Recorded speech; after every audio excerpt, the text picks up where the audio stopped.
Hi, welcome back.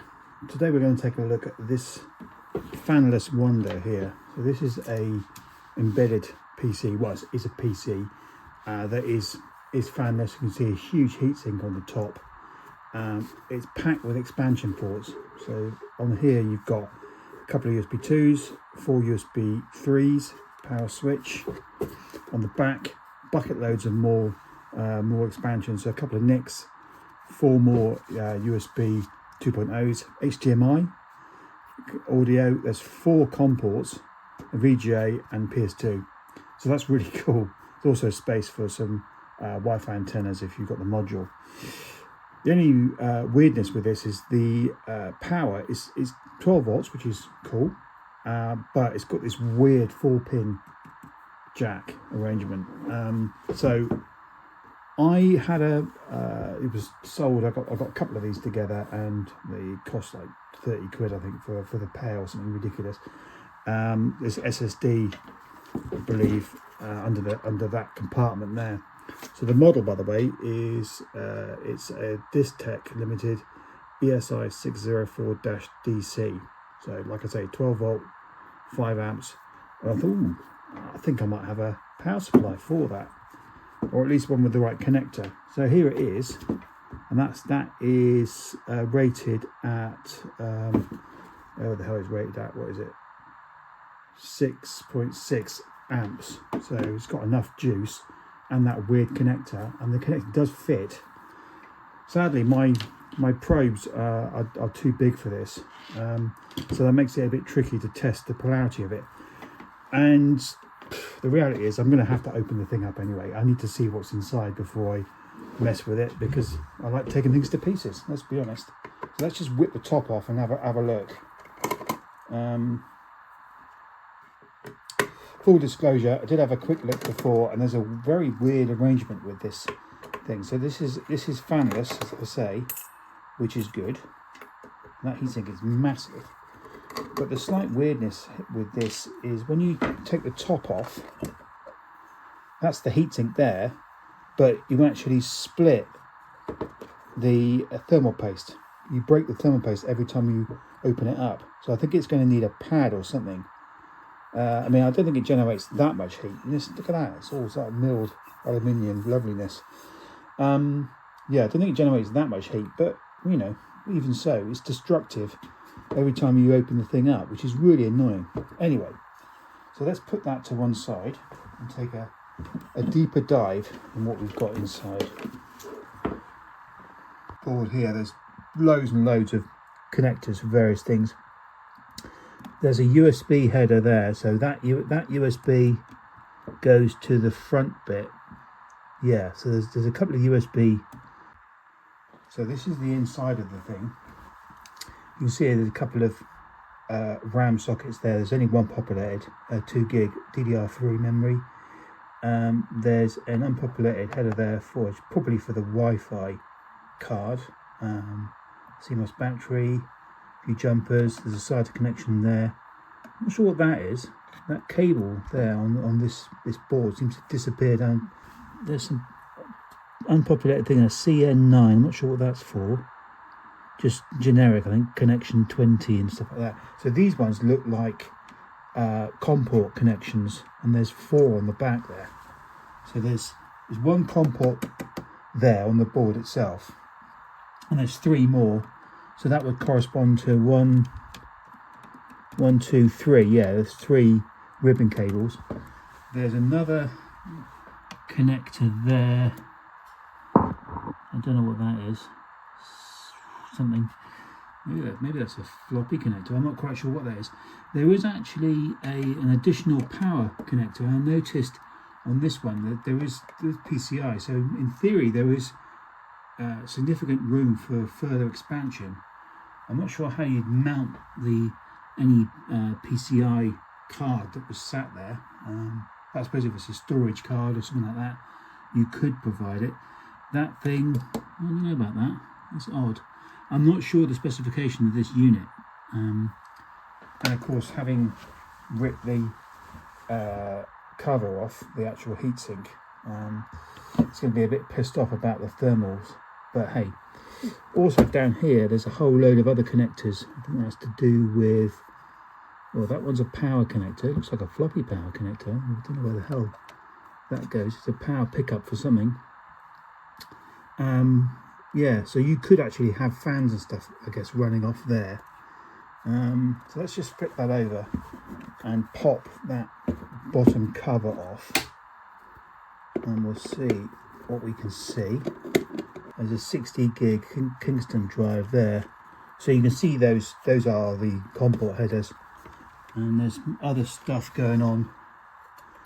Yeah, so that power connector actually goes to a daughter board which handles the USB-C, sorry, the USB 3 connections on the front. So it's very well spec'd, this unit. In terms of expansion, it's fantastic. So my use case for this, I believe this is running Windows 7. It was actually Windows 7, a grubby sticker on the side. So I shall be using, because I've got two, I'll be using one with Windows 7 probably, but the other one, I suspect I'm going to be converting it to Linux, installing a version of Linux on there, probably for some networking, because it's got 2 NICs on there. It's got a whole load of serial ports.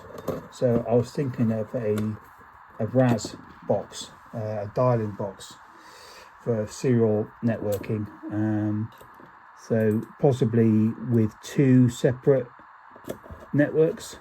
So it could be the one NIC would connect to the to my normal network, and there'll be the other NIC connected possibly to a 10BASE-T hub to talk to some retro machines and whatever, but actually providing this as almost like a reverse proxy bridge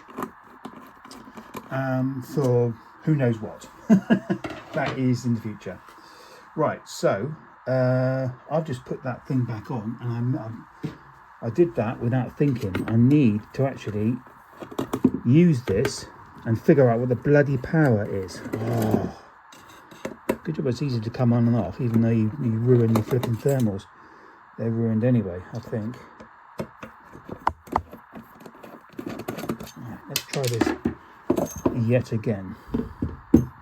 Unfortunately the power socket is all integrated, so you can't even get in there to dick around with it. That's a real shame. So I'm going to have to find another way of testing the voltages coming out of this power supply without shorting the thing out.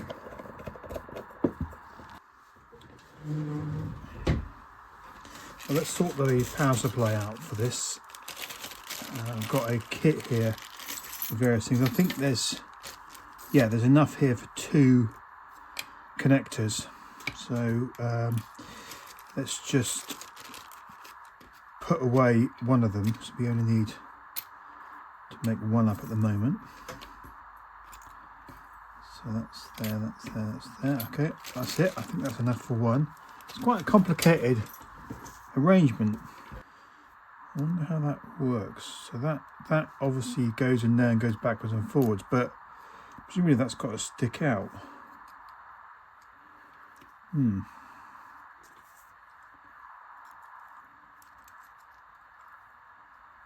that goes in there like that. I would have thought there's like a flat piece there.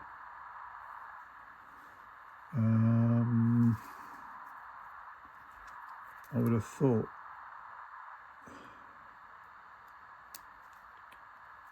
that probably goes through there.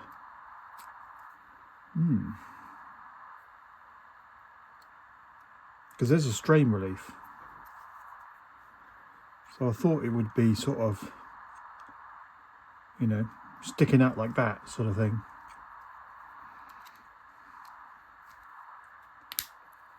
Yeah, there we go. Okay. And then there's some kind of collar around it, maybe to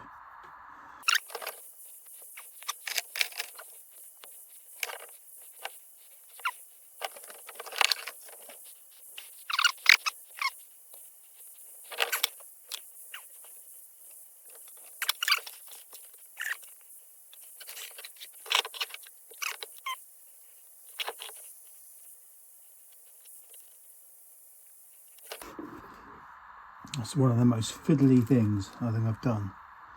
It's extremely fiddly. So that's one. So this top bit there is 1 and 2. 1 and 2 is positive.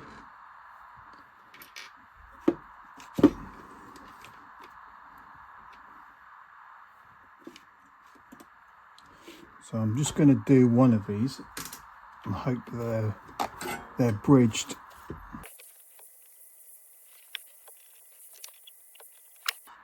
So that little notch there, yeah, that's going to be positive. I think these cables are going to be too big to go in there.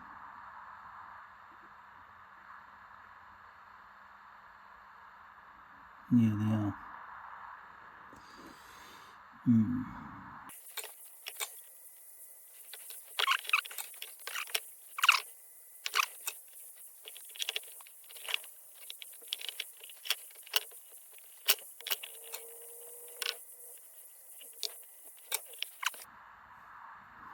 Okay, so where were we? So this bit is for the spring.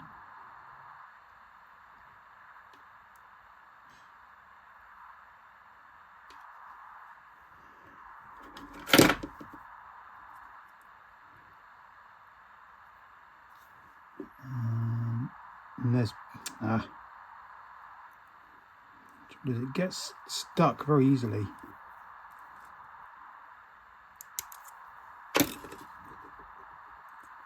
Right. These grooves have to go here.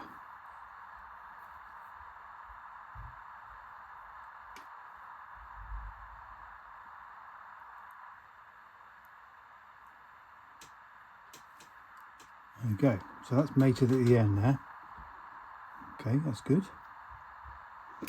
And then there's a little hat thing that goes over there, a little cover.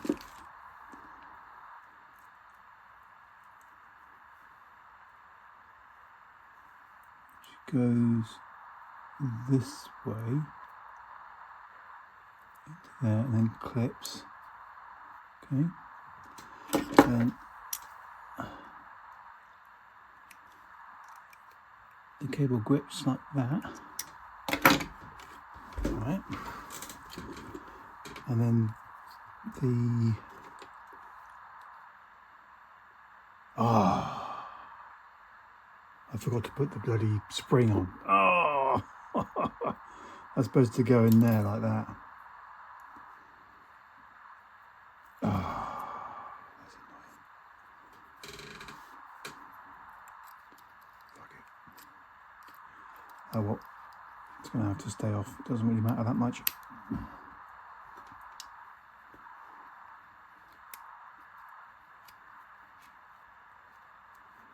Okay, so that's that bit there, and now we've got to recover the end bit. Now that's not really that big. That's the problem. I shouldn't have let it clip. That click you heard is the problem. Oh shit! Because that will stop me opening this up and changing the bloody strain relief, because it's not. I haven't put enough on there. That's a bugger. So I'm going to have to put a low board tape on it. It's not ideal, but I didn't have anything large enough. That's now clipped. Well, not too bad. I mean, it's not perfect, but it's not too bad. Right, so let's just do a quick electrical test. See whether anything's shorted out. Okay, I reckon that's probably all right. So looking on here, we should have positive at the top. So it's really difficult to actually figure this out. These things are so big. I really need a way of testing this before I plug it into the PC. I'm not sure I can do it. Oh, how can I test that? I'm not sure it'll work, but I've put a couple of bits of shrink wrap on there.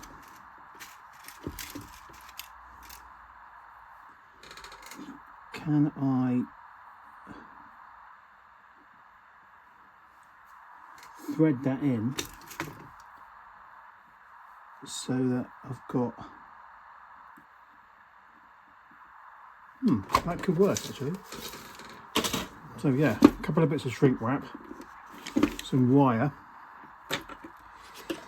We'll plug it into the digital voltmeter.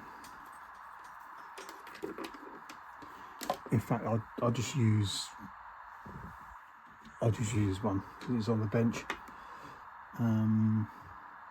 It's probably going to require some fiddling about. I don't know whether it's going to make contact, decent contact, but it shouldn't short it out, which is the main thing. So I'll put that onto 12 volts. Oh. Plugged in, yep. There you go, dodgy contact, but it seems to work fine. So that's 12 volts. We've got plus at the top, negative at the bottom. Seems to work right. I think we can potentially fire it up. It's one of the most fiddly connectors I've ever dealt with. There you go. So let me get my bench sorted out and then we'll do some testing.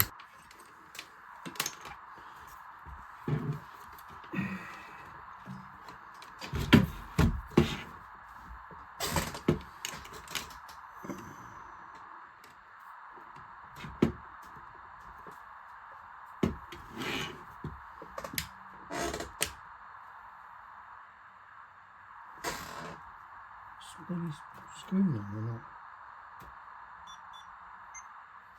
It's not for the screw, it's unplugged. Ah! Yeah, there we go. Oh! Something's going on. Something's flashing there. Hang on. Whoa! Let me just move this a minute.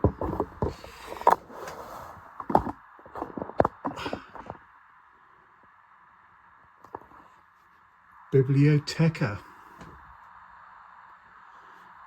You can see here that's flashing, which is nice. I'm waiting for OS to complete driver loading. Yeah. So it is a library PC. I think it was worked in a touchscreen kiosk. It's quite eerie because it's completely silent.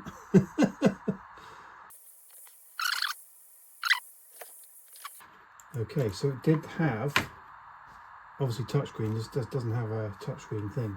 So that's what it used to look like, and it's got move that up a little bit. So it's got like a coin thing and whatever. Now it doesn't seem to be. Seem to like them. Oh, there we go. So it's yeah.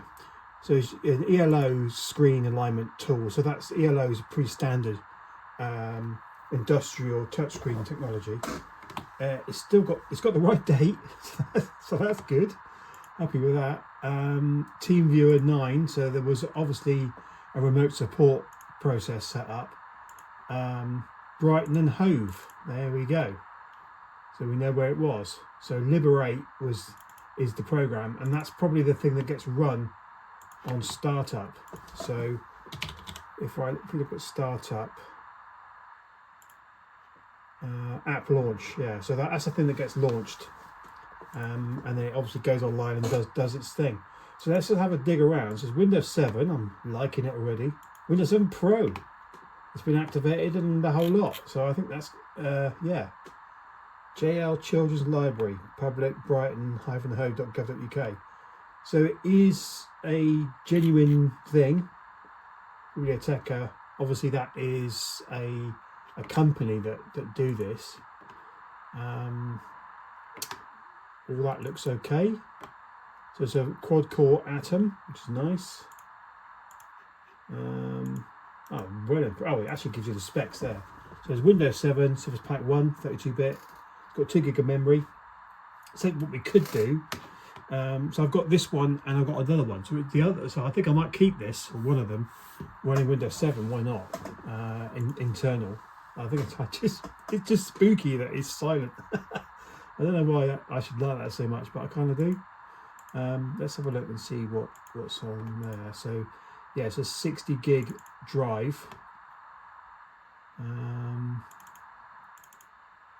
Pub is installed. There's a few things, databases, smart admin, MDF. There's actually a database file there.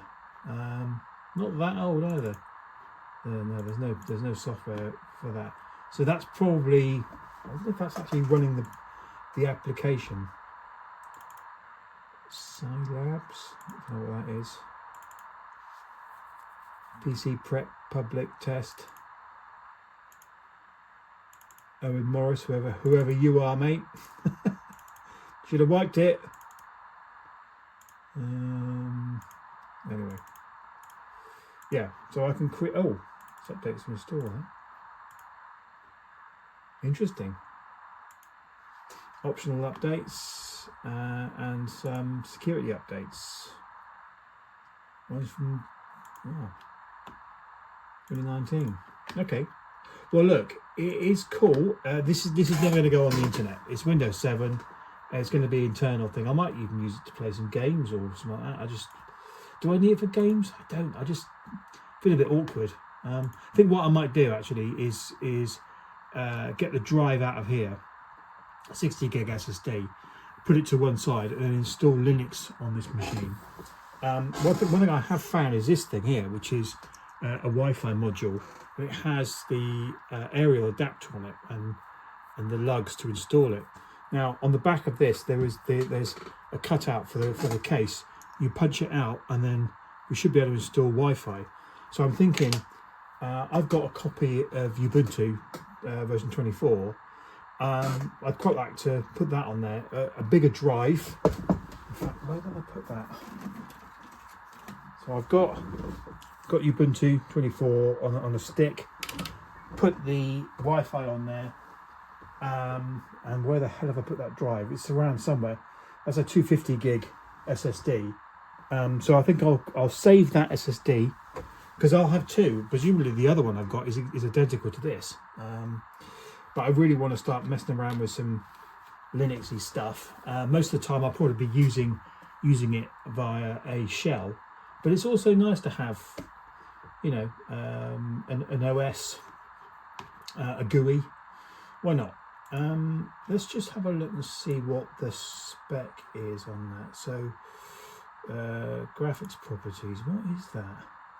Presumably it's an on-die GPU. It is, yeah. So it's running, yeah, 800 by 600 resolution. Is that the maximum res it will go to? Interesting. Where did I have it? Oh yeah, I did have it running there. Right, okay. So it's the built-in device. But I mean, look at that, 4 COM ports. That is super sexy stuff. Like it. Okay, this is a really nice bit of kit. I'm very taken with it, and the fact that it is silent is just, as I say, just the best. Right, so that's that. So what am I gonna do to it? I think.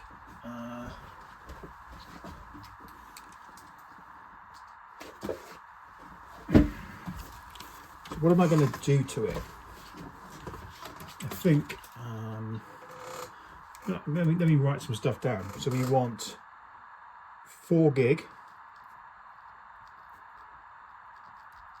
RAM minimum, I would say, 250 gig SSD, a Wi-Fi card. It's not going to be fancy Wi-Fi, but it'd be good enough. I'm thinking what I want to do is use this as a bridge. So I act as a reverse proxy or a proxy on the network for older devices. So it will be able to essentially act as an internet gateway, but supporting modems and all the rest of it. So yeah, that's the plan for that. Right, let's got some kit now. Let's slap some more RAM in it. So currently I've got 4 gig. I've got 2 gig in there. 10600 memory. DDR3. So it's another 2 gigs. So I'm going to install that in there. So I'll take it to 4 gig, which is the maximum. I think it's the maximum this board can handle. I've also got to install the Wi-Fi card. Well, I don't have to, but I've got it lying around. It's going to be sat there doing nothing otherwise. So that goes in there, and that goes into a punch out on the side. But what I do have to do is find some screws that will fit, because there's no screws there. So let me find that first. 1 second. Right, I've found some screws. Hopefully that's going to work. Let me just unthread this a bit.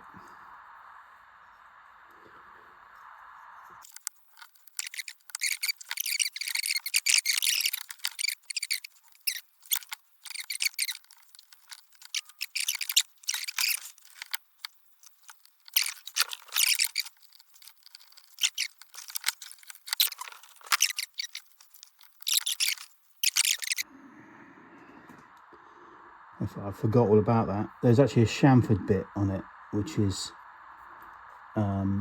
which should line up with a chamfered bit on there. Yeah, it is. You absolute idiot. There's no wonder it's not going in. You're probably shouting at me on the screen, but I apologise. The trouble is, as I get older, I can't see shit.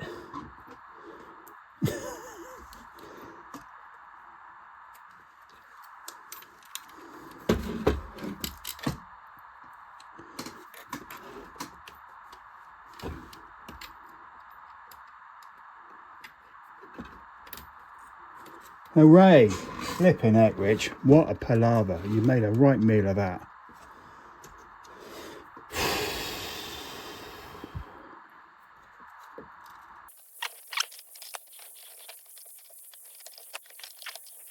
Good.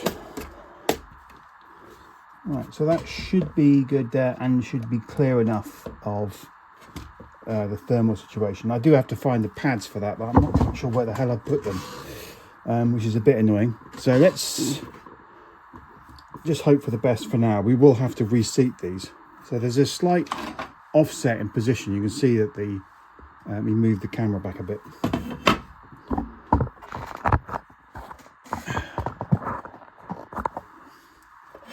So you can see that isn't centered there. So this is obviously not centered. So you have to make sure that it's the right way. So it's obviously not that way, because it's going to miss. So it must be that way. So I'm going to put that down here and put a couple of screws in only at this point. Because I'm going to take this back off anyway and sort the thermals out once I can get into I can find that packet. I think it's up there, but anyway, let's not worry about that. The next thing is to install the SSD. So what I want to do is to get on with installing Linux on this. So there's the SSD. And it's all nicely installed. I mean, it's got like vibration isolation and stuff like that. It doesn't need it as an SSD, but it's good to have it from a mechanical perspective. What I do need to do is to find a suitable label, because I've got to make sure that I've labelled this hard drive for posterity. I don't know whether I'm ever going to use it again, but it's it's an activated Windows 7 installation. So it's Windows 7 Pro for Atom Fanless Biblioteca is the name of the program. So let's label this thing. So because unfortunately I've got more than one hard drive, which makes it tricky to keep track of any of this stuff. So we've got a nice label on that, so we know what it is. let's unscrew this damn thing and put this other drive in. This is a 120 gig. It's an unbranded drive. I don't know what the brand is, but you know, this is a nice Kingston. It looks good, even though it's only 60 gig. But you know, for an appliance system, 60 gig's fine. And you know, especially if it's, I mean, this is running Windows 7, but obviously it's not used as a workstation. It has a specific application. 60 gig is more than enough, as long as you take care of logging and stuff like that. I mean, I've had to manage lots of these machines in my career, and there's always a challenge there. You've got to make sure that your system logging is set correctly, is tuned correctly, otherwise you can run out of space quite easily. And you know, you should have really separated drive partitions, the OS versus applications, and that's fine. But that can itself cause issues, especially if you then run out of space on your OS partition, and you've got to start resizing partitions and all that sort of stuff. And bear in mind that most of these things that I've dealt with, you have only remote access to it, and some of that access can be a little bit patchy. What you're trying to avoid is having to go physically on site to make changes, because that's a pain in the arse and expensive. But you know, when the chips are down, sometimes you've got no choice. You have to go on site, and then you realise that it's sort of hanging on keyboard error or some really annoying crappy thing that you were certain that you'd sorted out, but obviously something's gone wrong. I've had instances in the past where machines of the CMOS batteries failed, and there's been some kind of power cycle, and so it's lost all of its settings, so it doesn't know what it's supposed to be doing. Right, that's the antenna, which looks small, but you know, perfectly formed. So this is all set up, ready to go. Got Ubuntu 24 on there. I'm going to plug that into the front. Let me get this memory out of the way and all this other stuff. We don't need this anymore. Okay. Right, now I've got to move this. I did Repair Cafe yesterday, so what I don't have right now is my remote power socket, which is actually extremely useful.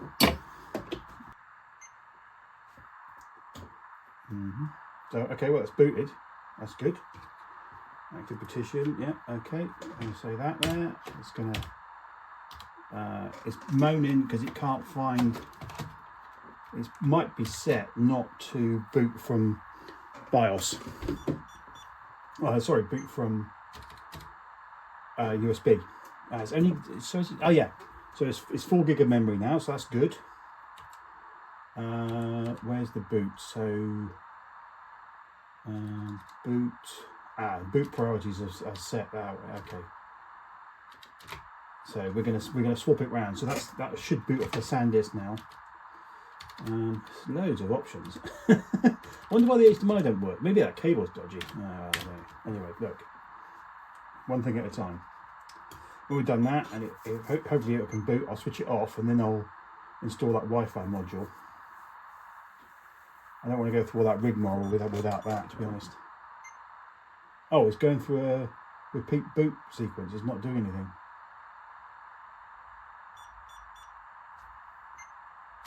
Interesting. I wonder why that is.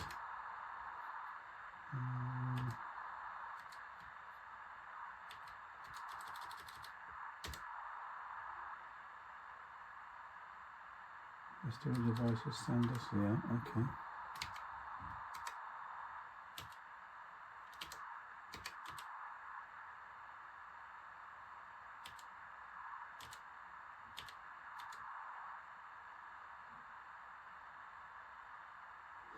I wonder if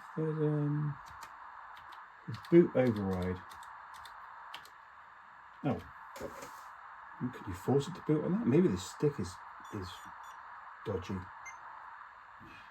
I'm sure I've used it. It just seems to be going to a reboot cycle. It's not picking up the boot on there at all. Right, let me switch that off.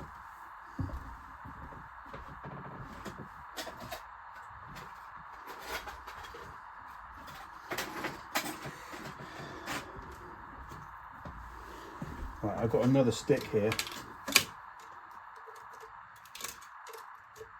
Plug in some 20 on it. Just want to make sure that it actually works. I might have to go into setup and then actually force the boot.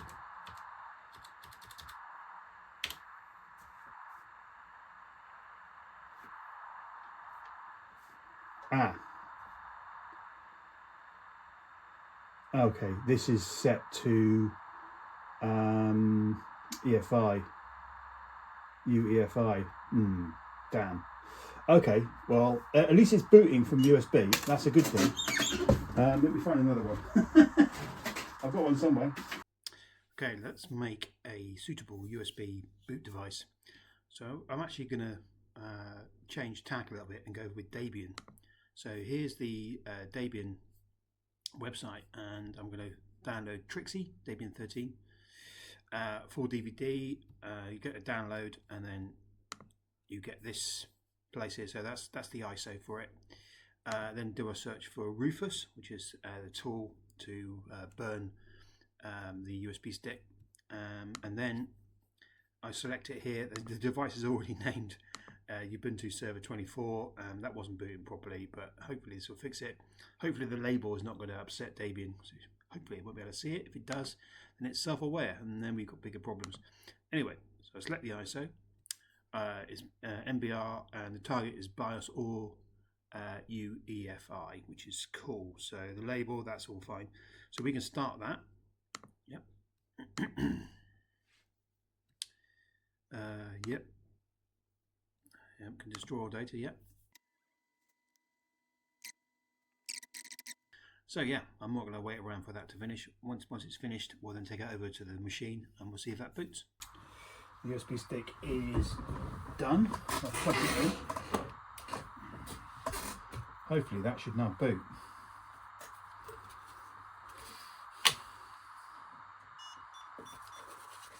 I've also found the thermal pads that I'm going to use. I'm going to cut up and use.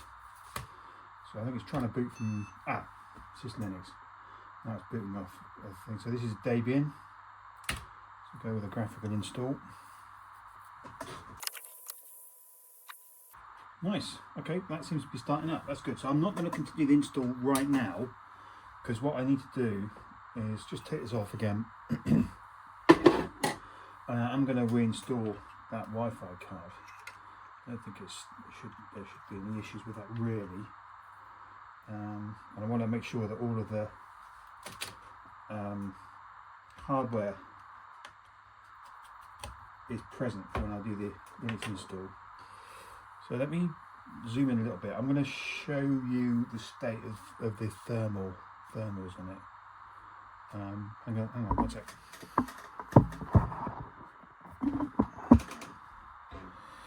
Yeah, so it's pretty nasty. So I think I need to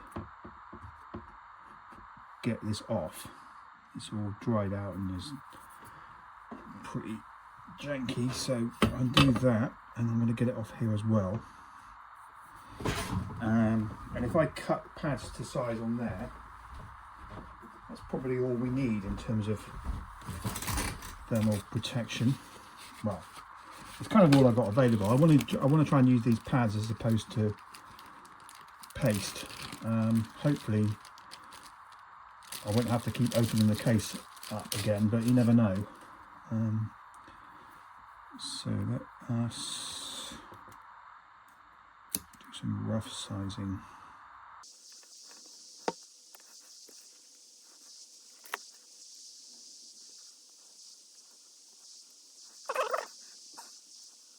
Okay, now I don't know whether I'm going to require 2 layers of this.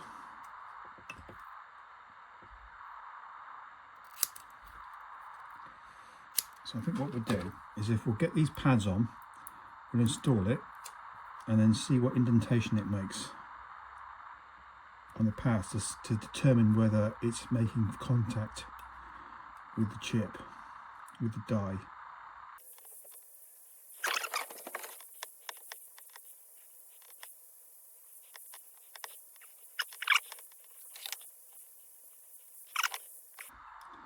So that's in and home. I can feel the stickiness on both of them.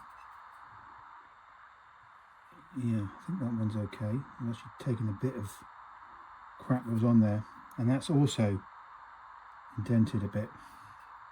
I think it's probably going to be okay, actually. Right, tell you what, belt and braces, I'm going to do 2 layers because I might as well.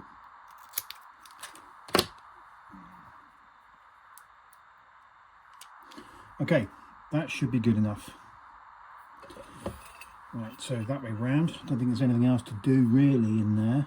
I mean, obviously he's got that PCI, but I mean, what the hell can you put in there? There's not much you can put in there really. I mean, I do have a right angle adapter, but I mean, there's no space for any cards, so that's fine. Let's power it up. Yeah, that's the old thermals. It's all a bit nasty. Right. So I'll go for graphical install.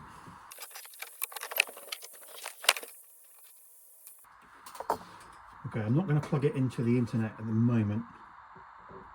I want to do a networkless install, and then we can plug it in later because it's a modern OS, so you know it'd be fine to plug it in and do stuff. But I'm not going to plug it in for now. It'd be quicker the install. There'll be no online checks for things. Eerie silence. This is where I need lift music or something. Just seems a bit odd, you know.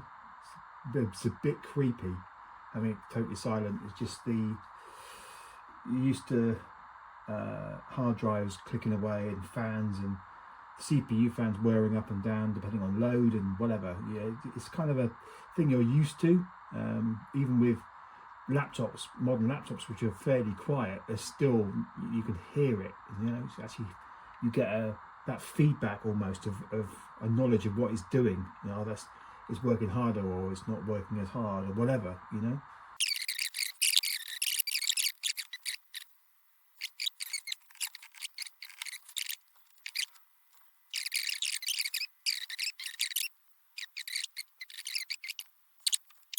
Oh, before I go, actually, I did have a quick look at some of the system sensors. So it's running about 43 to 45C, which is not super cool, but it is passive and it's quite warm in the house at the moment. So that's not bad. Yeah, that's all right. I'm happy with that. So it's not getting cooked, which is the main thing. Right, well, this is the final part of it. So you can see here it's actually in the IKEA server rack. So it's sat there doing well, not much at the moment, but it's providing SSH connection. It's obviously on the internet, and you can see here that I've got my terminal, which is all fine, but I've also installed Webmin, which is a sort of browser-based management interface, a bit like cPanel or Plesk. It's actually really good. So it's showing you sort of top-level metrics of what's going on the server. There are multiple network interfaces available. So the intention is to use this to set it up for various things. So at the moment, I've got it. It's delivering a MySQL server, a Postgres SQL, obviously SSH server. Ultimately, it's also going to have the PPP dial-in as well. So you can install these modules and start configuring it. It's really quite nice to have a GUI to work with. Just makes things simpler. So the intention with the 4 physical serial ports is that I'll have 2 serial ports that will connect to the console of the machine, and I'll set up some local users so that I can use various devices to connect up to the console of the machine, which is fine. That's just fun. The other 2, there'll be the PPP or SLIP connections for IP. So you can see here, this one's configured for PPP dial-in. I've just got one of them for now.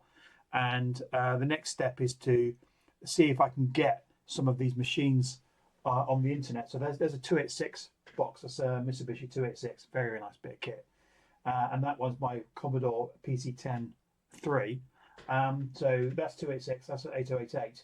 So the intention is to have it switchable via these controls to either connect up to to one or other of the serial ports on that machine, so that I'll be able to either dial in to IP or connect to the terminal console onto that Debian machine.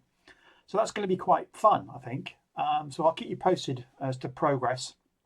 I'm not quite sure how I'm going to do that routing, for the cabling's potentially a little complicated. And I don't know what the split of IP versus serial console will be. It would be great if I could get more than one retro machine on the internet and get them talking to each other. That would be really quite cool. So, you know, a PC and maybe an Atari or whatever. Yeah, we're a little way off that. Anyway, I'll keep you posted, and yeah, see you next time. Cheers.